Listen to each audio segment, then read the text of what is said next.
Welcome to Gates on Coimbatore. Myself Ramya. I'm Shanday. இன்னைக்கு வந்து நம்ம previous year PSC questions பார்க்க போறோம். Fluid mechanics வந்து சந்தியா கிட்ட வந்து ஒரு challenge week game பார்க்க போறோம். So first question வந்து ஒரு unstable floating body வந்து meta center எப்படி இருக்கும்? Okay, unstable floating body கேக்குறாங்க. So unstable floating body வந்து meta center வந்து below இருக்கும். Below the center of gravity. Okay. Next வந்து metacentric height. Metacentric height வந்து in terms of gm denote பண்ணுவாங்க. That is nothing but g. So stable equilibriumல வந்து metacentric positions எல்லாம் எப்படி இருக்கும்? So stable equilibriumல வந்து metacentric வந்து positive அப்படினு சொல்லுவாங்க. So positive அப்படினா metacentric is above the center of gravity அப்படினு சொல்றாங்க. So metacentric வந்து above the center of gravity னா அது stable. அதே வந்து metacentric வந்து below the center of gravity னா அது வந்து unstable. ரெண்டுமே ஒரே பாயிண்ட்ல கோஇன்சிடென்ட்னா அது நியூட்ரல் சொல்றாங்க. ஓகே, நெக்ஸ்ட் buoyancy என்ன? So buoyancy வந்து என்ன சொல்ல வராங்கன்னா buoyancy ஒரு upward force அப்படினு சொல்றாங்க. upward exerted force by the liquid அப்படினு சொல்ல வராங்க. when a body is immersed in a water. So இப்போ ஒரு வாட்டருக்குள்ள ஒரு பாடி இம்மர்ஸ் ஆச்சுனா அதுல ஒரு upward force வந்து கிரியேட் ஆகும். அதுதான் வந்து என்ன சொல்றாங்கன்னா buoyancy அப்படினு சொல்றாங்க. The upward thrust force created by the body when the body is immersed in a liquid. அதுதான் வந்து buoyancy அப்படினு சொல்றாங்க.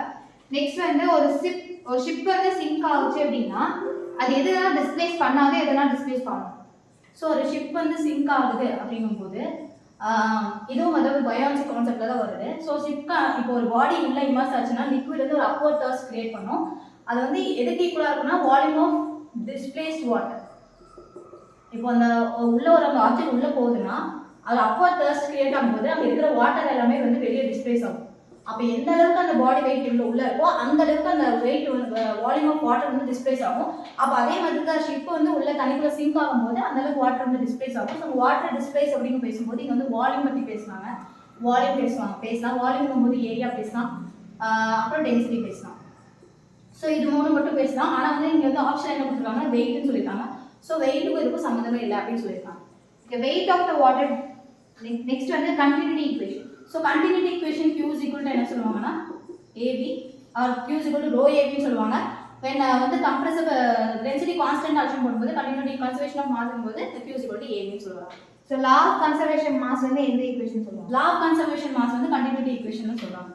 ஓகே, நெக்ஸ்ட் வந்து ஸ்டெடி ஃப்ளோனா. ஸ்டெடி ஃப்ளோ அப்படிங்கும்போது என்ன சொல்ல வராங்கன்னா ஸ்டெடி ஃப்ளோல இந்த T ஞாபகம் வச்சுக்கலாம். டைம் வந்து சேஞ்ச் ஆகாது, டைம் வந்து ரிமைன்ஸ் கான்ஸ்டன்ட். அப்போ டைம் வந்து சேஞ்ச் ஆகாம இருந்துச்சுன்னா அது வந்து ஸ்டெடி ஃப்ளோ அப்படின்னு சொல்லுவாங்க. Next Laplace equation. So Laplace equation என்னன்னு பார்க்கணும்னா del square T is equal to 0. So இதுதான் லாப்லேஸ் ஈக்குவேஷன். இதுக்கு x ஆக்சிஸ் y ஆக்சிஸ் கேட்கும்போது dou x square by 5 by x square plus dou square y by dou y square is equal to 0. So இதுதான் Laplace equation சொல்றாங்க. Okay, next stream ஃபங்க்ஷனோட equation. So stream ஃபங்க்ஷனோட equation சொல்லலாம். So stream function வந்து psi அப்படின்னு சொல்லுவாங்க. So stream அப்படிங்கும்போது இந்த எஸ்ல வச்சு இந்த சவுண்ட் psi அப்படின்னு வச்சுக்கலாம். ஸோ ஸ்ட்ரீம் ஃபங்க்ஷன் வந்து இன் டர்ம்ஸ் ஆஃப் uv ரெண்டு சொல்லுவாங்க. uv அப்படின்னு சொல்லும்போது ஃபர்ஸ்ட் இந்த இடத்துல வந்து என்னன்னா இந்த இடத்துல psi வரும், இந்த இடத்துலையும் psi வரும். வித் x ஆக்சிஸ் uv போது with x axis and y axis எழுதுறோம். ஸோ ஸ்ட்ரீம் ஃபங்க்ஷன் போது அப்படியே மாறி வரும். இங்க u னா y வரும், இதுல x வரும். ஸோ மாறி வரதுனால ஏதோ ஒன்று வந்து மைனஸ் போடுவோம். ஒன்னா யூக்கு போடலாம் இல்லைனா வீக்கு போடலாம். So psi by y minus அப்புறம் psi by x வரும். ஓகே, ஸ்ட்ரீம் ஃபங்க்ஷன் வந்து psi அப்படிங்கிற அந்த சைன் வந்து ஞாபகம் வச்சு சொல்லியிருக்காங்க. ஸோ uv அப்படிங்கிற டேர்ம்ஸ் எடுக்கும்போது ஃபர்ஸ்ட் வந்து டோ சை அப்படின்னு எழுதிப்போம் யூவிக்கு. ஸோ இந்த ஸ்ட்ரீம் ஃபங்க்ஷனுங்கிறதுனால with respect to x and ஒய்ன்னு எழுதும்போது யூக்கு வந்து நம்ம ஒய் எடுத்துப்போம், வீக்கு வந்து எக்ஸ் எடுத்துப்போம். ஸோ நெக்ஸ்ட் வந்து அன்ஸ்டெடி ஃப்ளோனா எப்படி இருக்கும்? அன்ஸ்டெடி ஃப்ளோ அப்படின்னு சொல்றாங்க. ஸோ அன்ஸ்டெடி ஃப்ளோனா டைம் வந்து சேஞ்சஸ் ஆகும் அப்படின்னு சொல்றாங்க. ஸ்டெடினா டைம் சேஞ்ச் ஆகாது, அன்ஸ்டெடினா டைம் சேஞ்சஸ் ஆகும். So flow in a pipeline when the valve is opened அப்படின்னா அது எந்த ஃப்ளோ? ஸோ ஃப்ளோ இன் பைப்லைன் வந்து வால் ஓப்பன் பண்ணும்போது அதை டைம் வச்சு சொல்றாங்க. வால் ஓப்பன் போது டைம் சேஞ்சஸ் ஆகுது, அது வந்து அன்ஸ்டெடி ஃப்ளோ அப்படின்னு சொல்றாங்க. நெக்ஸ்ட் பொட்டன்ஷியல் ஃபங்க்ஷனோட. ஓகே, பொட்டன்ஷியல் இது வந்து ஸ்ட்ரீம் ஃபங்க்ஷன் சொல்லுவாங்க. பொட்டன்ஷியல் வந்து P ஞாபகம் வச்சுக்கலாம், PO. ஸோ இந்த O வந்து பொட்டன்ஷியல் அப்படின்னு ஞாபகம் வச்சுக்கலாம். ஸோ இது வந்து பொட்டன்ஷியல் ஃபங்க்ஷன். பொட்டன்ஷியல் ஃபங்க்ஷனோட ஈக்குவேஷன் UV ன்னு சொல்லுவாங்க.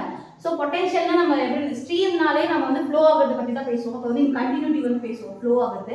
பொட்டன்ஷியல்னா ரெஸ்ட்ல இருக்கிறது மட்டும் தான் பேசுவோம், ஃப்ளோ ஆகுறது பற்றி பேச மாட்டோம். ஸோ பொட்டன்ஷியல்னா அப்போ ரெஸ்ட்ல தான் இருக்கும். அப்போ இதில் வந்து எதுவுமே மாறாது. பொட்டன்ஷியல் நம்ம எதுவுமே மாறாது. எக்ஸ்னா எக்ஸ் தான் வரும், ஒய்னா ஒய் தான் வரும் அப்படின்னு ஆவச்சிக்கலாம். ஸோ அப்படின்னு ஆவச்சிட்டு இந்த ஈக்குவேஷன் ஈஸியாக இருக்கும், மறக்காது. ஸோ அப்போ இந்த இடத்துல வந்து பொட்டன்ஷியல்னால் அது வந்து எதுவுமே ஒர்க் பண்ணாததுனால நம்ம இது ரெண்டுக்குமே மைனஸ் கொடுத்துக்கலாம். Use equal to minus 5/x 5/y. Okay, இங்க வந்து பொட்டன்ஷியல் ஃபங்க்ஷனோட ஈக்குவேஷன் சொல்லிருக்காங்க. பொட்டன்ஷியல் ஃபங்க்ஷன் போது நம்ம 5 எடுத்துப்போம். ஸோ ஸ்ட்ரீம் ஃபங்க்ஷனோட ஃப்ளோ வந்து கண்டினியூட்டி ஈக்குவேஷனுக்கு இதாக இருக்கும். பொட்டன்ஷியல்னா அது ரெஸ்ட் பொசிஷன் இருக்குன்னு சொல்லியிருக்காங்க. இதுவுமே வந்து இன் டர்ம்ஸ் ஆஃப் யூவின்னு எடுப்போம். ஸோ இங்கே ∂5/∂x ∂5/∂n ∂y தான் இருக்கும். இங்கே வந்து xyன்னு நம்ம சேஞ்ச் பண்ண மாட்டோம், அப்படியே எக்ஸாக்டாக அப்படியே வச்சுப்போம். சைன் மட்டும் இங்கே யூக்கு வந்து நம்ம மைனஸ், விக்கும் மைனஸ் போடுவோம். ஸோ நெக்ஸ்ட் வந்து இரோட்டேஷனல் ஃப்ளோனா என்ன? ஸோ இரோட்டேஷனல் ஃப்ளோனா ரொட்டேட்டே ஆகாது, அதுதான் இரோட்டேஷனல் ஃப்ளோ அப்படின்னு சொல்லுவாங்க. ரொட்டேட்டே ஆகாதுன்ற போல தான் இரோட்டேஷனல் ஃப்ளோ அப்படின்னு சொல்லுவாங்க. இரோட்டேஷனல் ஃப்ளோக்கு வந்து வாட்டிசிட்டி எப்படி இருக்கும்? ஸோ இரோட்டேஷனல் ஃப்ளோக்கு வந்து வாட்டிசிட்டி என்னன்னு கேட்குறாங்க. ஸோ வாட்டிசிட்டி வந்து 0வா இருக்கும் அப்படின்னு சொல்லுவாங்க. ஏன்னா வாட்டிசிட்டினா என்ன சொல்ல வராங்கன்னா twice the circulation அப்படின்னு சொல்லியிருக்காங்க. ஒமேகாங்கிறது வந்து சர்க்குலேஷன்னா என்ன சொல்லியிருக்காங்க, இங்கன்னா ரொட்டேஷன். அப்போ ஒரு ரொட்டேஷன் வந்து 2 தடவை கிளாக் வைஸ் ஆன்டி கிளாக் அப்படி கூட நாங்கள் வச்சுக்கலாம். அப்போ 2 தடவை ரொட்டேட் ஆகுறது வந்து twice the rotation flow தான் வந்து வாட்டிசிட்டி அப்படின்னு சொல்லுவோம். ஸோ வந்து இரோட்டேஷன் போகும்போது அது ரொட்டேஷனே இருக்காது. அப்போ இந்த இடத்துல என்ன ஒமேகா வந்து 0 ஆயிடும். அப்போ 2 × 0 நமக்கு என்ன கிடைக்குன்னா வாட்டிசிட்டி வந்து 0 அப்படின்னு கிடைக்கும். ஒரு ஸ்டடி அண்ட் இன்கம்ப்ரெசிபிள் ஃப்ளூயிட்ல டயாமீட்டர் வந்து டபுள் பண்ணும்போது அதோட வெலாசிட்டி எப்படி இருக்கும்? ஸோ ஸ்டெடி அண்ட் இன்கம்ப்ரெஸ்ட் ஃப்ளூயிட் இந்த ஈக்குவேஷனுக்கே வரலாம், Q = AB. ஸோ இதை வந்து டயாமீட்டர் பற்றி பேசுகிறாங்க, டயாமீட்டரும் வெலாசிட்டி பற்றி பேசுகிறாங்க. டயாமீட்டர் டபுள் பண்ணும்போது வெலாசிட்டி எப்படி சொல்லியிருக்காங்க. அப்போ இந்த இடத்துல வந்து AB = கான்ஸ்டன்ட் வச்சோம்னா நமக்கு வந்து V is inversely proportional to the area. அப்போ இந்த இடத்துல வந்து V is equal to 1/π/4 d² வரும். ஸோ இந்த 4 மேலே கொண்டு போயிடலாம். ஸோ இந்த பை இதெல்லாம் வேணாம், தேவையில்லை, 4 மட்டும் இருக்கும். ஸோ 4 மேலே கொண்டு போனால் 4/d² அப்படின்னு கேட்பாங்க. ஸோ அப்போ இந்த இடத்துல V1 V2 அப்படின்னு நம்ம போட்டோம்னா V1/V2 is equal to நமக்கு என்ன கிடைக்கும், இந்த இடத்துல 1/a படிச்சோம், 1/a பார்த்தோம். V is inversely proportional to 1/a. அப்போ இந்த இடத்துல வந்து A1/A2 இதுக்கு வந்து ஆப்போசிட்டாக கிடைக்கும். அப்போ வந்து 1/4 A1ன்றது என்னது 1/4. அப்போ வெலாசிட்டி ஆஃப் V1 என்னன்னா 1/4 டைம்ஸ் ஆஃப் இன்க்ரீஸ் ஆகும் அப்படின்னு சொல்லுவாங்க. ஓகே, இங்கே நம்ம வந்து ஃப்ளூயிட் மெக்கானிக்ஸில் டிஃப்ரெண்ட் கான்செப்ட்ஸ் பார்த்தோம். தேங்க்யூ.